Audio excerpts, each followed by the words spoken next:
प्रतीक चिन्ह देकर उनका स्वागत करें।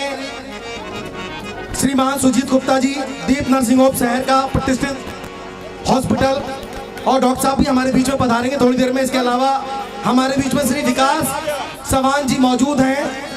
गीत दोनों की बेला देखिए कितनी आनंद दे देती है। जोरदार तालियां इन नन्हे मुन्ने बच्चों के लिए। एक आनंद की अनुभूति के साथ इस गीत में खो जाइए। बहुत बहुत स्वागत।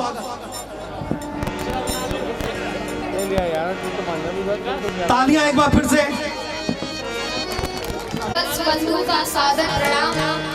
आज बड़े ही सौभाग्य की बात है कि हम लोगों को पूर्वांचल समिति के इस होली मिलन समारोह में कुछ सुनाने का मौका मिला है। तो सबसे पहले गणेशाष्टकम, फिर भजन।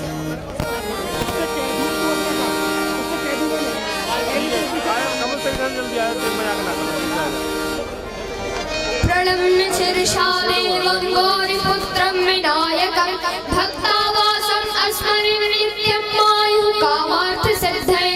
प्रथमं वक्रतुण्डं च एकदन्तं द्वितीयकं तृतीयं कृष्णपिङ्गलक्षं च गरुडवक्त्रं चतुर्थकं लम्बोदरं पञ्चमं च षष्ठं विकटमेव च सप्तमं विघ्नराजेन्द्रं च धूम्रवर्णं तथाष्टमं नवमं भालचन्द्रं च दशमं तु विनायकम् एकादशं गणपतिं द्वादशं तु गजाननं द्वादश एतानि नामानि त्रिसन्ध्यं यः पठेत् नरः न च विघ्नोऽभ्यं तस्य सर्वसिद्धिकरं प्रभु। विद्यार्थी लभते विद्यां, धनार्थी लभते धनं, पुत्रार्थी लभते पुत्रान्, मोक्षार्थी लभते गतिं। जपेत् गणपति स्तोत्रं खड्गवासः फलं लभते संवत्सरेण सिद्धि च लभते नात्र संशय। अष्टाभ्यो ब्रह्मणेभ्यश्च लिखित्वा मे समर्पये तस्य विद्या भवेत् सर्वा गणेशस्य प्रसादतः।